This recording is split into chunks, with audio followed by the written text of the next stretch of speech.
大家好，我哋係樹枝博士我係阿樹。我係阿芝，樹枝博士，話俾你知。學校冇教你嘅事，唔知大家有冇做過呢一個好出名嘅專注力測試？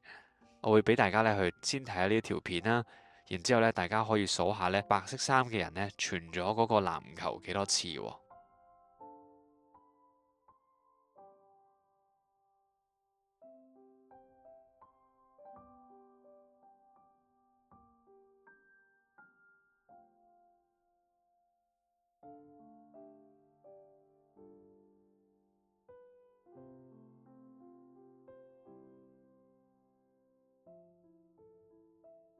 大家數唔數到白色衫嘅人佢哋傳咗幾多次嗰個籃球呢？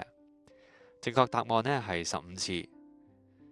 不過真正嘅問題就嚟啦，大家見唔見到背後嗰隻星星呢？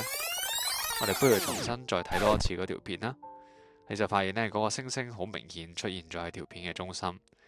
如果你知道你都睇過呢條片嘅話，咁你都可以回想一下條片其實有幾多個升降機呢？升降機隔離嗰啲英文字母又係啲乜嘢呢？呢一個呢，其實係一個世界知名嘅心理學測試啦，就係話俾我哋聽啦。當我哋呢去專注去用理性去做一件事嘅時候，可能呢我哋會忽略咗一啲我哋嘅直覺。今日呢，想同大家分享嘅呢一本書啦，《Thinking Fast and Slow》思考快與慢，係 Daniel Kahneman 呢一個非常之著名嘅經濟學家去寫嘅。呢本書呢，係主要係圍繞住呢我哋大腦呢嗰兩個性格，就係個理性嘅生物啦，同埋嗰個直覺嘅生物。我哋大腦呢住嗰兩個性格，分別呢就係理性同埋直覺，快同埋慢。Daniel Kahneman 呢本書被封為心理學嘅聖經。佢去世嗰陣時呢，全球學術界呢都喺度哀悼。佢最偉大嘅貢獻就係同我哋講，人類唔係理性嘅經濟人，而係充滿偏見嘅人類。係啊，Daniel Kahneman 呢，佢都係一個非常之出名嘅一個嘅行為經濟學家啦。佢亦都係呢2002年嘅諾貝爾經濟學嘅得主。阿芝啊，我問你一個問題啊，聽眾朋友呢，你哋都可以心裏邊呢有一個好快嘅答案。一支球拍同埋一個波加埋呢就110蚊，球拍比起個波呢就貴100蚊。咁請問嗰個波係幾多錢呢10蚊咯，啊唔係喎，加埋係110蚊喎，咁咪突咗，咁應該係105蚊。係啊，我所以第一次嘅時候呢，我個直覺呢都話俾我哋聽係10蚊。但係當你諗一諗，你就會發現其實如果嗰個波係10蚊，球拍貴100蚊，即係110蚊，加埋呢就120蚊啦。咁所以呢，正確嘅答案呢就係個波係5蚊，球拍係105蚊。呢一個實驗呢，唔係淨係代表你數學差，因為呢一個嘅實驗問咗好多哈佛大學啦、麻省理工大學啦，或者一啲好多呢係一啲好數學好叻嘅人呢。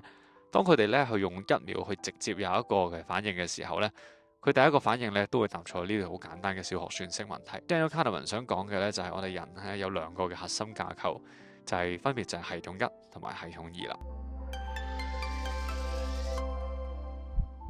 咁我哋先嚟定義一下呢兩個系統啦。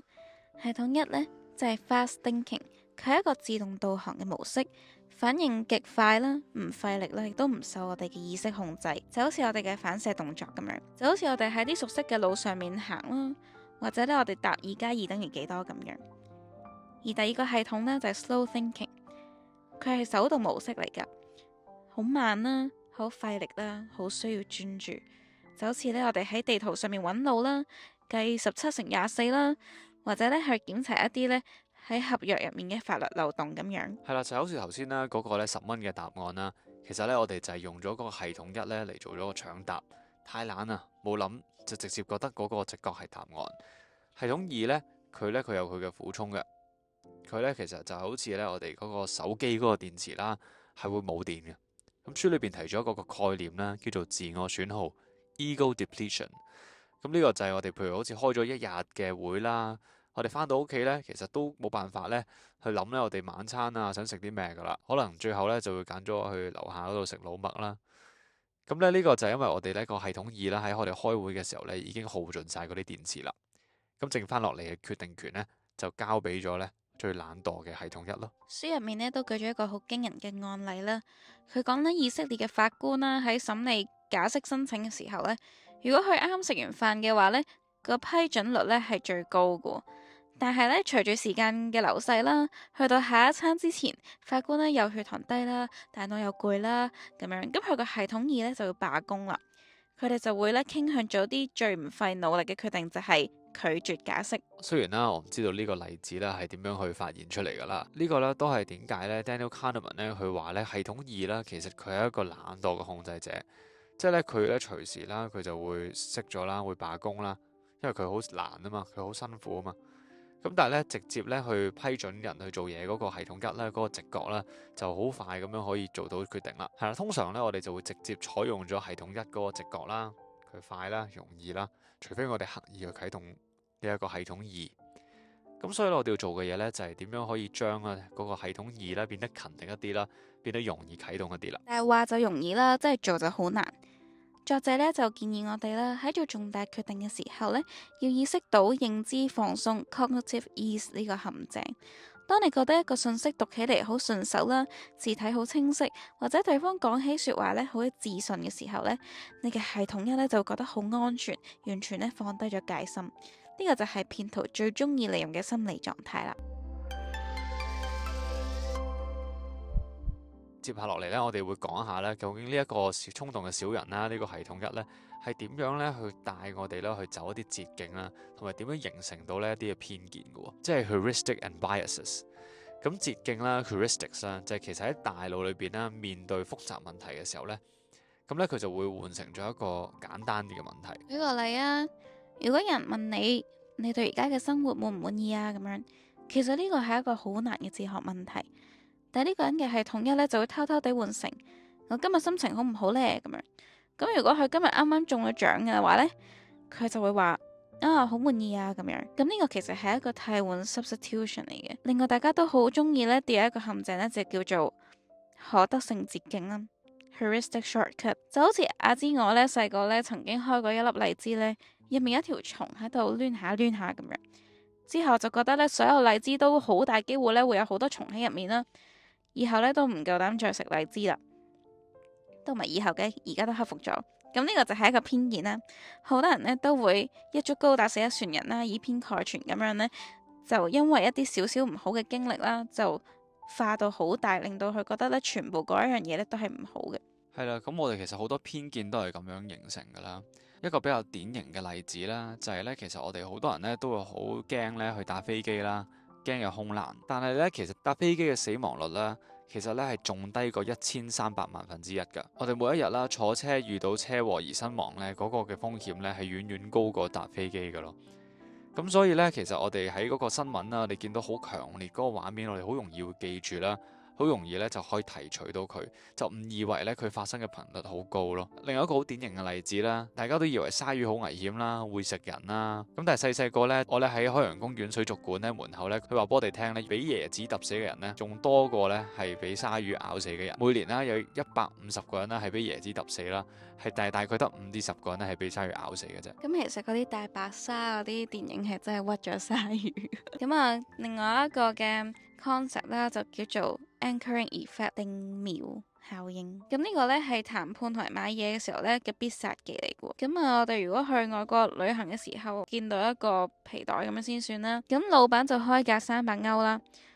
我可能會覺得好貴。當我講價嘅時候呢，我就由300減到150歐啦，最後就以180歐成交。我仲覺得自己賺咗好多添。結果返酒店一 check 呢，原來網購咧只係需要50歐嘅啫，咁我嗰300歐咧其實就係嗰個 anchor 嗰個錨啦。一旦佢被拋落嚟咧，你嗰個系統二就好難再掙脫嗰個範圍。所以書入面咧就建議，如果對方開咗一個好離譜嘅高價咧，你唔好嘗試即刻咧去講價，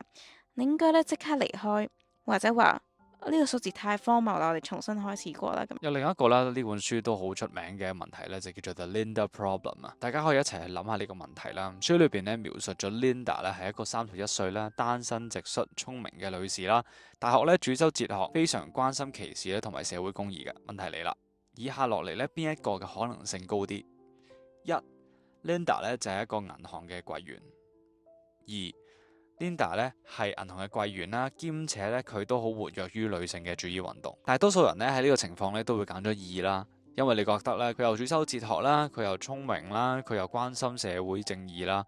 咁應該佢都會活躍於女性主義運動。咁呢，因為一呢，其實講佢係銀行櫃員啦，佢絕對個範圍呢係包含咗二，就係佢講緊佢係銀行櫃員，同埋佢活躍於女性主義運動嘅呢個 subset 啦。咁一個可能性絕對比二高啊。咁但係喺我哋嘅腦裏邊呢，好多人直覺就會唔知點解揀咗二啦。呢一個啦，其實就係 Daniel Kahneman 咧稱之為嘅一個叫做 conjunction fallacy 啦，合取謬誤。跟住落嚟呢，我哋就要講下呢本書嘅重頭戲啦，which is 令到作者攞諾貝爾獎嘅一個理論，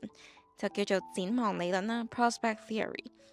簡單啲嚟講啦，傳統嘅經濟學呢，就認為人係理性嘅，就係100蚊嘅快樂就等於失去100蚊嘅痛苦。但係作者就話錯啦，呢個 concept 呢，就叫做 loss aversion 啦，損失厭惡。你唔見咗個100蚊嘅痛苦呢，往往需要賺翻200蚊或者300蚊先可以抵消到。咁例如一個好簡單嘅例子啦，即係可能咧你買咗一個咧壞咗嘅水果啦，翻到屋企食啦，咁然之後咧你覺得咧你唔想嘥咗嗰5蚊10蚊去買嗰個水果咧，咁你就食咗啦。咁但係咧最後咧你就病咗啦，可能你仲嘥咗啲錢去睇醫生添。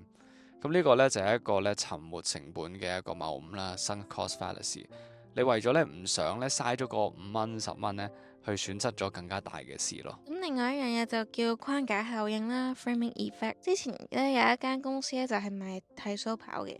咁佢就派啲員工喺條街度係咁派啲刀片俾啲人啦。然後所有攞住刀片嗰啲人呢，都唔想浪費嗰個免費得嚟嘅刀片，於是佢哋就去咗買個剃鬚刨，去裝翻個刀片嚟剃鬚。咁呢個呢，就係嗰個 loss aversion 啦。其實原本佢係唔需要花任何嘅錢喺剃鬚刨呢件事上面嘅，但係因為佢得到一個免費嘅刀片，於是佢就要花唔知幾多錢咧去買一個新嘅剃鬚刨。咁呢件事本身係好本末倒置。所以有時候呢，我哋都要理性啲咁樣諗啦。呢一個損失厭惡嘅一個問題呢，其實喺香港呢個社會呢，一個比較常見啲嘅例子呢，就係其實好多大學生啦，明知自己揀錯科，但係呢，因為佢哋讀咗幾年啦，覺得自己已經花咗好多時間落呢一科上面發展啦。於是咧，大學畢業之後啦，都會揀翻呢一行嘅工作啦。雖然佢明知咧自己其實可能唔係好符合自己嘅性格，亦都咧係唔係自己想做嘅嘢，但係咧佢會寧願咧去避免呢嗰3-4年大學生活嘅損失啦。佢咧用一世做一份自己唔想做嘅同工作，或者好似有啲人戀愛腦咁樣啦，同咗一個都覺得好多摩擦啊，唔係好適合嘅人一齊，但係拍咗10年拖啦，可能係佢嘅初戀或者中學已經開始一齊。轉眼間已經到咗適婚年齡啦，咁最後呢都係嫁咗俾嗰個人，最後呢成世都係同嗰個人都係繼續更加多爭吵。咁呢啲呢，其實就係我哋本身諗住投入咗好多，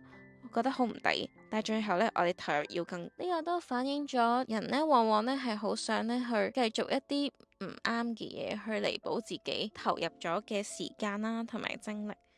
但係到最後呢，最諷刺嘅係我哋會輸掉更加多嘅嘢咯。所以咧，其實大家咧都好似咧買股票咁樣啦。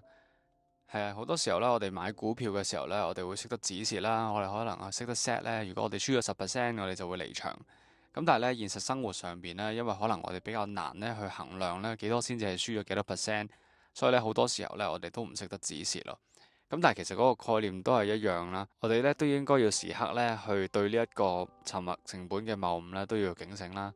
調翻轉咁樣去使用咧呢一樣嘢喺我哋嘅生活方法咧，另一個角度咁樣去諗呢一件事呢，就係其實我哋可以嘗試啦，去用一個咧嘅 loss aversion 嘅概念啦，去幫助我哋去排走一啲嘅壞習慣啦。例如呢，其實我哋有時候呢，我哋每日可能花咗幾個鐘頭去睇一啲 IG reels 啊，有時我哋會同自己講話，我哋想咧用幾個鐘頭啦嚟去增值自己啦，去閱讀啦，去做一啲有意義嘅事情。但係用翻呢一個 loss aversion 嘅概念啦，其實咧我哋應該話俾自己聽啦。每當我哋咧去花時間咧去睇呢啲 IG reels 嘅時候咧，其實咧我哋調翻轉頭啦，係損失咗咧幾個鐘頭咧，我哋可以咧去做一啲更加有意義、增值自己嘅事啦。最後一個 concept 咧，我哋咧可以傾下一個好得意嘅關於自我嘅 concept 啦。一個咧就叫經驗自我 （experiencing self） 啦，一個就叫做記憶自我 （remembering self）。作者做過一個好有爭議性嘅實驗啦，係一個關於大腸鏡嘅檢查嚟嘅。喺嗰陣時咧，嗰個年代咧，仲未有嗰啲無痛啊、麻醉啊、鎮靜啊嗰啲嘅技術嘅。咁咧有一組病人咧，佢就接受一個比較短啦，但係好痛苦嘅檢查；而另一組病人咧就接受一個時間比較長，但係最後嗰幾分鐘呢，有啲稍微減輕痛苦嘅檢查。結果你諗下係邊一個覺得呢個檢查過程係冇咁痛苦呢？咁樣結果呢都係幾 surprising 嘅，係嗰啲呢檢查時間呢比較長嘅人，反而覺得呢嗰個檢查呢係冇咁痛苦嘅。呢個就帶出咗一個 peak and roll 風中定律啊！我哋嘅記憶自我呢根本唔 care 嗰段時間經歷咗幾耐啦，呢個係一個 duration neglect 嚟嘅，佢就係 care 呢最痛苦嗰一刻同埋 last 到最後嗰一刻。係啊，即係好似呢，如果我哋去咗旅行啦，前6日呢都好開心，但係最後一日呢，你又鬧咗大交呢，咁記憶就話俾你聽呢，呢一個旅行係一個好差嘅旅行。咁所以呢，好似譬如好多餐廳啦，佢哋呢都會臨尾最後啦，俾啲小禮物你啦，你呢可能呢就會覺得嗰個係一個好好嘅一個晚餐咯。突然間諗起呢，即係本身係一個 YouTube channel 嘅試當真啦，執笠嘅時候呢，搞咗一個好大嘅製作啦，即係請咗好多藝人去拍嗰個墨魚遊戲啦，即係呢個都係一個 end well 嘅一個嘅嘗試啦，咁都好體現到一個即係 pick and roll 嘅，即係佢就令到全香港人對於佢呢一個嘅即係機構嘅印象就係停留咗喺嗰個好盛大嘅遊戲當中咯。墨魚遊戲都成為咗佢條 channel 裏邊啦最多人睇嘅片啦，啲人呢都覺得呢好似佢完結呢就好似封咗神咁樣樣咯。咁所以呢，其實我哋結論啦，我哋最後尾呢都就上幾個嘅總結呢，想帶俾大家啦。首先呢 Kahneman 呢，佢都提出咗一個嘅建議啦。就係話我哋喺面對重大決策嘅時候啦，我哋要嘗試用我哋嘅系統2啊。好多時候啦，我哋會先呢用系統1啦嚟主導咗呢我哋去做決定嘅一個嘅前設啦。咁但係之後呢，我哋應該慢落嚟啦，去用系統2嚟做最後嘅抉擇。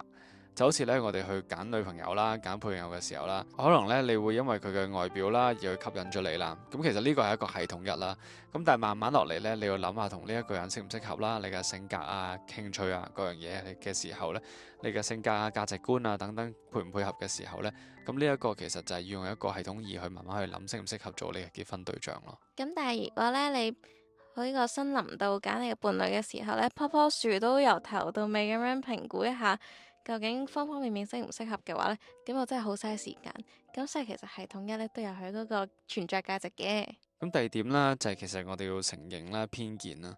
咁我哋要知道呢，其實呢，我哋一樣嘢覺得好抵啦，例如呢，去超級市場大減價。咁但係我哋都要先去停一停，去用系統2去諗一諗，係咪用緊我哋頭先講嘅一啲招數啦？例如呢，一啲 loss aversion 嘅招數啦，一啲 anchoring 嘅招數啦等等。第三個 point 呢，就係 outside feel 啦，外部視覺，唔好淨係聽自己心入面嘅聲音啦，要多啲去睇統計數據或者問下旁觀者嘅意見。所以咧，當我哋直覺覺得一樣嘢好危險啊，譬如頭先講緊搭飛機啊呢啲事情嘅時候啊，咁我哋都可以即係實際上去諗下啦，用數據嚟去分析下究竟嗰樣嘢值唔值得我哋去做咯。